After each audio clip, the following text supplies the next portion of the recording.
မင်းရဲ့အတန်လေးကြားရရင်ကိုယ့်ရဲ့အမောတွေပြေတယ်မင်းမျက်နှာလေးမြင်လိုက်ရရင်ကိုယ့်ရင်ဘတ်ကြီးတစ်ခုလုံးအေးချမ်းစေတယ်ဘဝမှာအပျော်ရှင်ဆုံးကဘာလဲလို့မင်းနဲ့စကားတွေအများကြီးပြောရတဲ့အချိန်ပဲ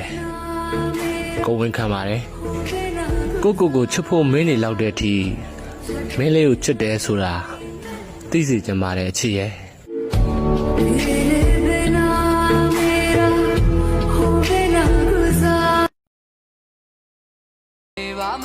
ချစ်ဦးဆိုတာဘာမှမသိခဲ့ပေမဲ့အချစ်ဆုံးဖြစ်ခဲ့တဲ့မင်းကတော့ငါရဲ့ကဘာကြီးမို့လို့ကျေးဇူးပြုပြီးတော့ထွက်မသွားပါနဲ့